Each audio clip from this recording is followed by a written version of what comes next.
Oh no, Fred, we've been invaded. Don't worry, Juju, I've got this. No, Fred, don't die on me. I'll save you. I'll get him with my rivers of blood. You should die, invader. Oh no, why didn't he die? Calm, stay calm, Juju. We'll take him out. We'll take this invader out like we take out all the other invaders. We never get killed by invaders. We just have to. Why is he running away, Fred? Why is he running away?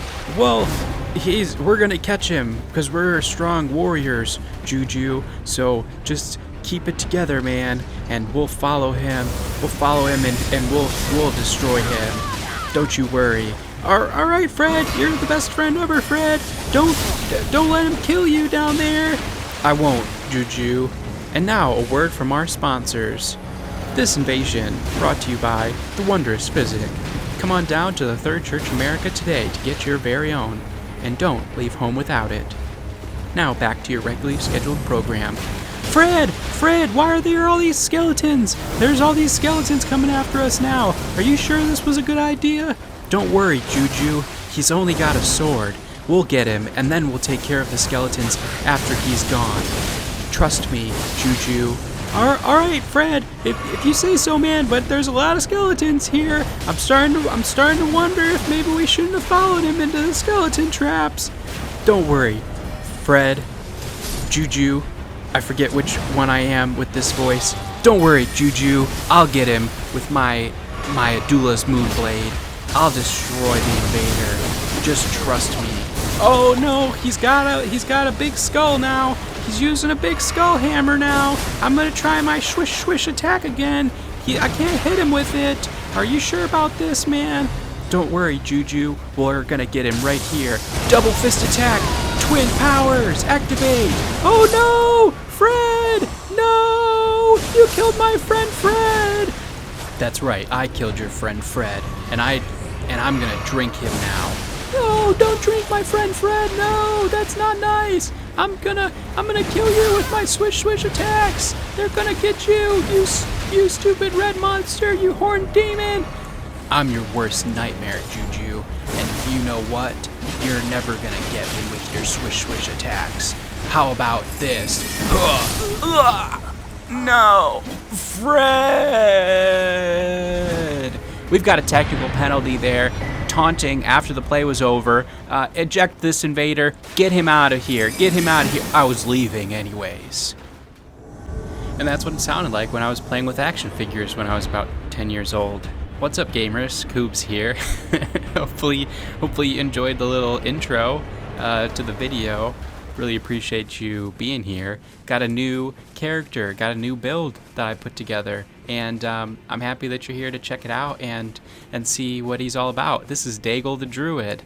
Daegal, don't you love that name? That's just the best name ever, Daegal. I love that. Daegal the Druid. He's got these big old horns, and if you know anything about druids, maybe you don't.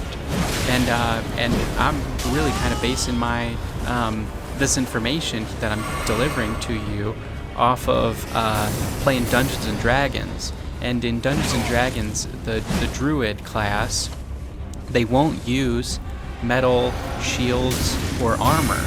And so I thought, you know what, let's take that one step further with my new Elden Ring character. Let's make a druid who doesn't use metal at all. You know? Wouldn't that be just the worst idea ever? Make invading even more challenging than it already is. So we've got an invader with a bunch of weapons that are not metal and a bunch of shields that are not metal and even my armor. And now I'm gonna say I think that there's probably like maybe like a metal belt buckle on my armor, you know, but so like that, you know, give me a little bit of leeway here, and I will also mention that this build does have the hand ballista on it. You know, can't leave home without the hand ballista or the jar cannon, one of the two, but the hand ballista is mostly made out of wood, I would say. There's definitely some metal on it, but it's pretty much a big wooden hand ballista. So I figured that would be okay to let that slide. But we're really kind of our defenses aren't as good as they could be if we were using some better metal armor. And yeah, it's just a fun build. It's not very good. I'll tell you that right now. It's not it's not the next overpowered build that you should go try out. If you like to have fun, then you know, some of these weapons are really cool and they're a lot of fun to use, and it was a lot of fun to find all these different weapons that are made out of things like wood and stone, bone. We've got some like dragon scale. We've got a wing. We've got some that's made out of shell. You know, all kinds of different cool materials that are non-metal that we're working with. And so that was a lot of fun. That was really cool. We're gonna go run with these wolves over here now.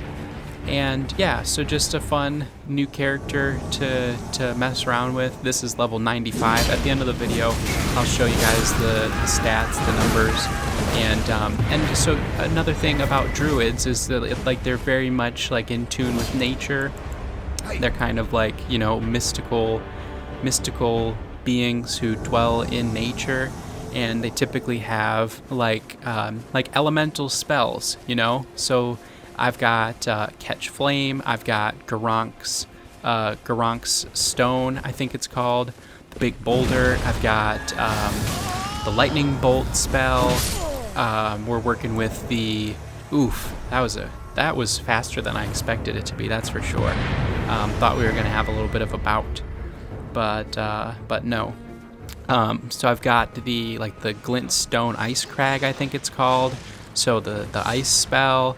What else do we have on this? We've got Night Maiden's Mist. We've got Rancor Call, because that just kind of felt like very, you know, druidic, kind of like shaman spell, sending all of these skulls after your opponent. I think I've also, for some of these, I'll probably have the spell Gravity Well equipped, but I end up switching that one out for a spell called Magma Shot, I think, and because that just kind of seemed like a really cool, very fitting spell. And then, of course, we've got Bestial Vitality, and we've got Flame Cleanse Me for the utility. And yeah, look at this. Just a big old club, just a big old tree trunk that we can set on fire and go smashing our opponents with. Just absolutely love it. Having a lot of fun with this one. And yeah, just an inspired build, something a little bit different, something to challenge myself a little bit more. Like I mentioned, we're at level 95 with this build. So we're kind of like strategically placed ourselves right at the cusp of invading meta, quote unquote, meta level people. So 95, I think we'll invade up to about 123, level 123. And we're at plus 18 weapons with this one, 18 and plus 7. And so that will invade up to plus 23, maybe plus 24, as well as plus 9. So if somebody has a character level 125 with plus 10 weapons, they should hopefully be outside of our invasion range. And that was kind of the idea early on with putting this build together. I think I might give it some more levels. We'll see. I'll just kind of figure things out as I go, if I think it should get some more levels. Right now, I'm using a couple of the talismans to help out my attributes. So I've got the Two Fingers Heirloom on, and I've also got the Stargazer's Heirloom, and that's giving me 5 intelligence and 5 faith, so that I can keep my stats kind of low for those two, but still with those on, I think I've got 18 faith and I've got 20 intelligence. So I could probably increase those skills a little bit and maybe take those talismans off and see how things go at that point, but I figured this was a good starting point for the build. And yeah, just some cool, very thematic, very cool, you know, combinations of weapons here. One of my favorite that I've come across is definitely the Celebrant's Skull. And stupid story, I went out to the to what's it called, Windmill, you know, the Windmill Village, and I was spending time farming these bone weapons because I knew that there was a couple of bone weapons there, and I ended up getting, I think, like 2 of the Celebrant's Sickle, which is like a dagger made out of bone. A really cool weapon. And it reminds me of the Corvian Dagger, or Corvian Great Knife from Dark Souls 3, which I really liked. And But unfortunately that dagger doesn't have any critical modifier. It's just 100 critical damage, so that's a little bit of a bummer.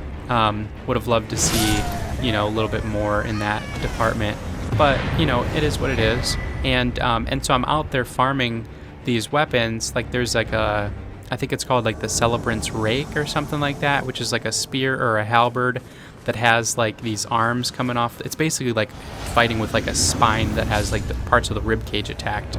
It looks like, which is really kind of, you know, gruesome and interesting, and it would really fit on the build well. But I wasn't able to get that one in the time that I spent farming. But I was sitting there trying to farm the Celebrant's skull that they use, and then I realized, oh, you idiot, after your 10th playthrough you haven't remembered that you can just go pick that up over here on the side of the cliff. So wasted a little bit of time with that one, but you know, no biggie, it is what it is. And so yeah, so the Celebrant Skull has been a favorite of mine, just a really cool weapon. I've also got the spiked club on this build, and that's pretty cool. It's got a really interesting R2. The heavy attack on that one is really cool. It's like you like cock it back and really, I don't know what that guy was doing there. I guess he was done with this, you know, encounter. He said, I'm out of here, guys. Just kind of walked right off the edge. But yeah, so the unique R2 on the spiked club has been cool. I've got the stone club on the build, which I've recently discovered is really good with a particular Ash of War. We'll see that in just a moment. Maybe even the next invasion after this one, we'll see that. And yeah, just some really cool weapons. This here is the Guardian Sword Spear. If you didn't know, it's made out of wood. Super cool. That's actually probably, I think it was this weapon in particular, and the Lazuli Glintstone Sword, I think it's called. Lazuli Glintstone Sword.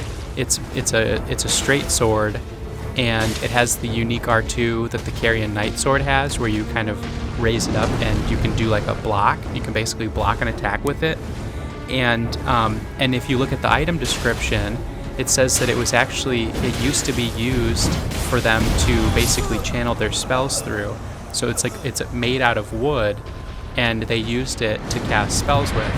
And like reading that just kind of made my heart sink a little bit, because it's like, what if they had given us the ability to use that sword to cast spells with, you know, to have that dual function like they've had in previous titles? That would have been so cool. But I think it probably would have been like overpowered. Like everybody would probably, all the spellcasters would seek out that sword and they would want to use it, because why wouldn't you want to have, you know, the ability to hit somebody with your catalyst, you know? So that would probably be a little bit OP. Oh, so here we've got the stone club, and this one took a little bit of time to farm as well. Some of these weapons, it's like, man, I gotta spend like 20-30 minutes trying to get them. And so with that in mind, I started the build as a wretch. So starting out with just a wooden club, going through the game trying to find some armor, trying to find some other weapons that we can use, and I've honestly been quite surprised with the number of options that we have at our disposal with this build. Really pretty cool. So definitely, I guess, encourage you, gamer, to go out and do something fun and weird and put together a fun, weird build, and try checking it out, you know? Because like, what's the worst that can happen? Maybe you'll die a lot. I definitely die a lot. This, like I've said, this isn't the best invasion build, and I don't really recommend this in particular. But like, just having a character who is like, you know, they got a thing going on, and we do that thing with this character. It's really cool. Here we go, throwing some rocks. I think that's one thing that I could probably incorporate into my build a little bit more, is using my spells. Like, I have all these spells to work with, but I often find myself neglecting the spells. So I think what I'm going to probably try to do is make another video with this character and really kind of highlight the spells that I have with the build, like putting them into my invasions and really trying to get some use out of them, rather than just having them there and not really using them, you know? But hey, you know, it is what it is. We start somewhere, figure out what the build can do well, and we go from there. I find myself putting fire on a lot of my weapon infusions, but I also have been really enjoying cold infusion on a lot of them as well, because I've got a nice little bit of intelligence, and I think I've got about 30 or 35 strength. So yeah, that's been fun. Oh, and another thing that druids can do, you might be familiar with Wild Shape.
Yeah, it did. You're saying to yourself, did that just happen? Did we really just see that happen? And you did. You did. It did happen. He can change shape. He turned into a wolf, and he destroyed his enemies as a wolf. And then after his wolf form was destroyed, he goes back to being a druid with horns. Yeah, we did that. That happened, gamer. You were here for it. A little bit of Barker bomb bait sprinkled in there early on. You might have caught that. Shout out to Ken and or Jen from Detroit. Gamer, hope you're watching. Appreciate your support here. Anybody else new to the channel, hit that thumbs up, hit that subscribe button for me, because I would really appreciate it. It would be so cool.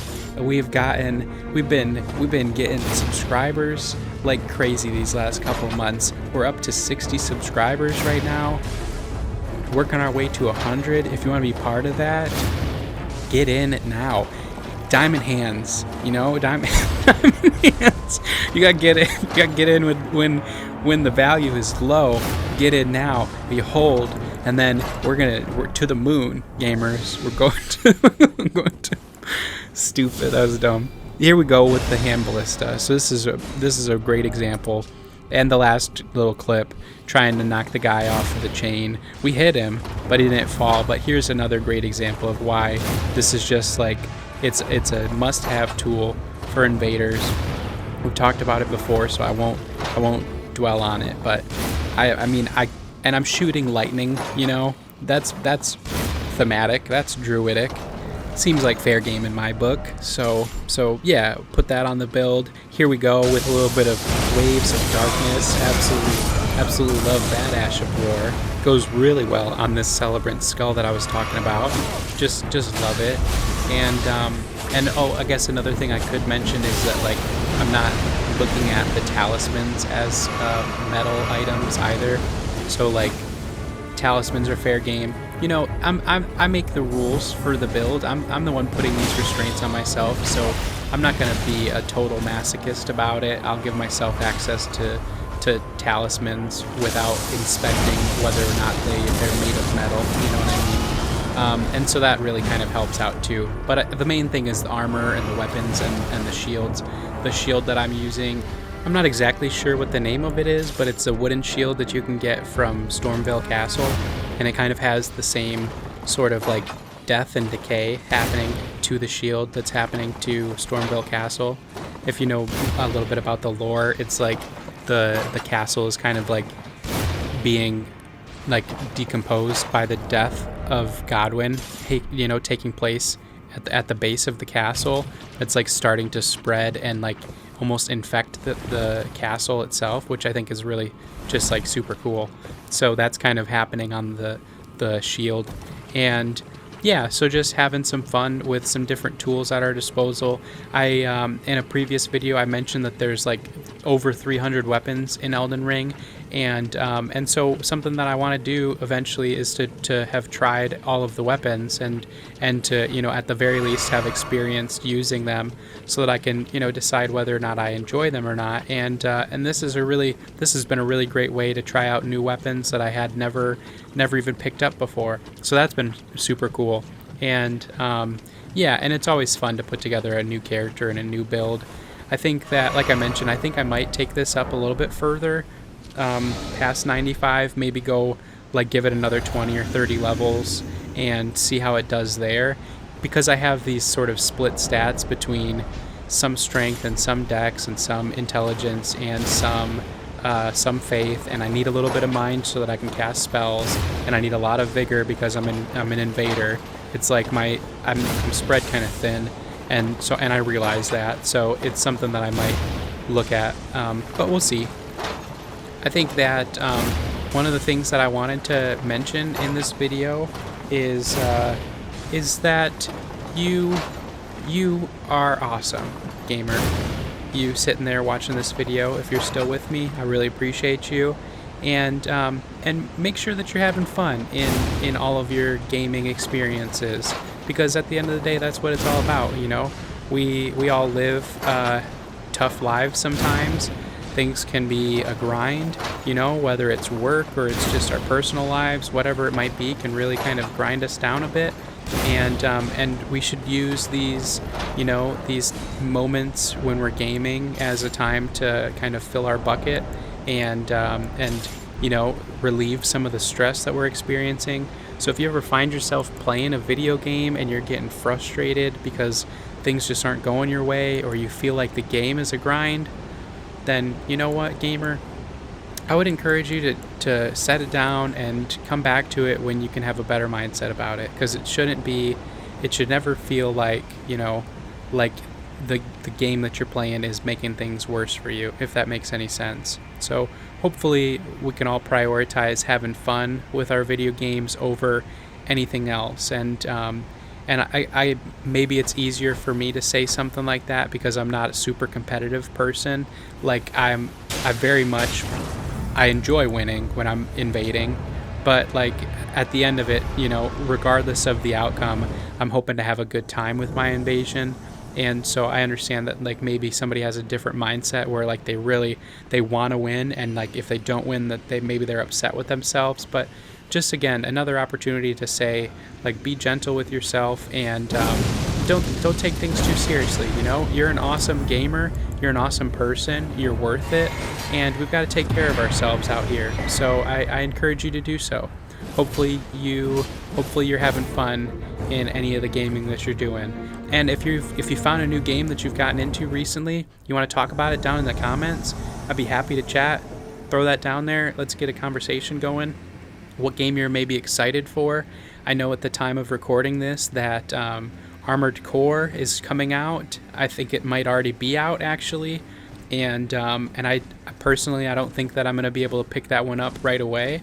I'll probably wait until closer to the holidays to get into that one myself, just because of my budget, and I know that I'm saving up for Lies of P right now because I'm really excited for that one coming out middle of September. I know that the new Baldur's Gate has been out and it's coming to PS5 very soon, and so I'm excited for that as well. I don't know if I'm gonna pick that one up when it first comes out, but it's definitely gonna be on my list. I've got a whole wish list of games that I would love to enjoy, but I've got to be realistic with my budget. So if there's something that you're just like hyped as shit for, get out in those comments. Let's talk about it, gamer. And I appreciate you being here with us. So this is going to be our last invasion. You might be looking at the timing of it and going, wow, this might be a little bit longer of an invasion. And so, being a druid, I can talk to the animals, you're probably, that. So I got in here and I'm talking to this hawk over here, this snow hawk, this big white bird, and I recruited them. They're gonna have my back for this invasion. I'm gonna make sure that I got friends out here, invading the Zamor ruins, and we're gonna do our best. We're gonna always do our best. I considered like condensing this invasion down a bit, but sometimes I like just kind of delivering the whole invasion so we can kind of see, what sort of things are happening as the invader. What's our game plan? So we saw those guys, they were hanging out by the site of grace. You might have even noticed, if you had a keen eye and the quality of the image was good enough, you could have noticed that they were, at least one of them kind of used the mimic veil. So they like turned into another item to kind of disguise themselves. But once we started shooting at them, they kind of took off. And so our compass is leading us over here towards the ruins. Oh, there goes. I think this is the host here. And and he's kind of got himself caught down there. Then I noticed that these guys start throwing some snow spells around. And I'm like, what's that about? Like, what's going on over there? Do they know something that I don't, or are they trying to like attack these guys through the ground? And like, I don't know if that's what's going on here, but the Phantom just passed. The Phantom just died, and I don't know exactly where he was at. If he was down here in this little room with the host, or if he maybe was up above and like hiding behind something and I just didn't see him. But that was interesting. Here he goes trying to run away back to the site of grace and finding himself in a dead end. The Bloodhound step change that they've put into play, I think, is really, about as good as they could do with keeping the Ash of War still cool and useful, but kind of giving it diminishing returns. So if you try to spam it, you're not going to go as far as fast. I think that that's a good, healthy change. I think that the more that I've been playing in patch 1.10, 1.10, the more that I've been playing, the more I think I'm enjoying it. I think that they did a pretty solid job with this one. I don't really have too many complaints that I can think of that are just like, oh, this is really bad. They shouldn't have done that. I think that things feel good. I like to use big weapons, and so using big weapons feels good. I think that even using the small fast weapons, there's a lot more of an incentive to using them, because if somebody's just from neutral, if somebody is trying to just kind of hang out and figure out what you're going to do, if you can land your first attack, then it can kind of throw them off a bit and you can get a quick second one before backing out. And just overall, I feel like it's been really, really good and healthy for PvP. If any of you, watching this video have conflicting, opinions, or think that there's something that's really bad about it, throw that down in the comments and let me know, because I think overall it's been pretty good in my experience. So here we've got the blue invader invading my invasion, trying to stop me from having fun, and he's probably going to be able to buy his host some time so that his host can summon up his Phantom. Yep, there you go, summoning another cooperator. So I'm saying, you know what? That's not cool, man. Your Phantom died already. He already lost. He's already got an L in the column for this invasion. You're gonna bring him back here and make him earn another one? Like, that's just man. I would be distraught as a phantom. I don't do a whole lot of jolly cooperation. If I do, I typically kind of set down my summon sign like near a boss that's difficult. You know, from time to time I'll summon in a cooperator, like if I'm going against a particularly challenging boss myself. So I have like a level 25 and a level 40 and a level 60 characters. And so if I was going to go try to take on like a boss like Commander Nile, I think his name is, the one that's at Castle Sol, and he's got his 2 banished knight ghosts that he brings in, it's like trying to take that boss out with a character who's like level 40 or level 60 can be pretty difficult. But if I'm fortunate enough to be able to summon a phantom to help me, then, you know, maybe I could beat that boss, and then I could possibly, you know, get to the consecrated snowfield with that character. And oh, here comes my bird friend. Told y'all, got friends. We speak with animals. We're a druid. And so, yeah, so, you know, pay it forward in that sort of sense. So if I spend any time summoning a cooperator into my world to help me with bosses, then I typically like to try to spend, you know, 30 or 40 minutes putting down my summon sign to help other people with their bosses, because I feel like that's just like what helps the community go round in that sort of sense. And I enjoyed doing that in the previous Dark Souls games as well. It's like, you know, sometimes you need a little bit of help with the boss, and so if you're fortunate enough to get some help, then the least that you can do is try to help somebody else through it. You know, we all come together and we can all meet our common goals. So yeah, I enjoy that. I like having fun, doing some jolly co-op from time to time, but rarely do I, you know, get into co-op and then have to take on the invaders. Hey, there's my bird friend. Bird friend did all the work in the background while we were fighting the phantom and the hunter. The bird took out the host, and gotta love that. Here's the numbers on screen for you, gamer, just in case you are interested, you want to see what I'm working with. This is Daegal the Druid. Again, got those talismans. So we've got 3 talismans here that are improving our stats each by 5. So you can kind of do some quick maths with those numbers to figure out where we're really at. Thanks again for being here. I have been and always will be Coobs. Peace and love, gamers.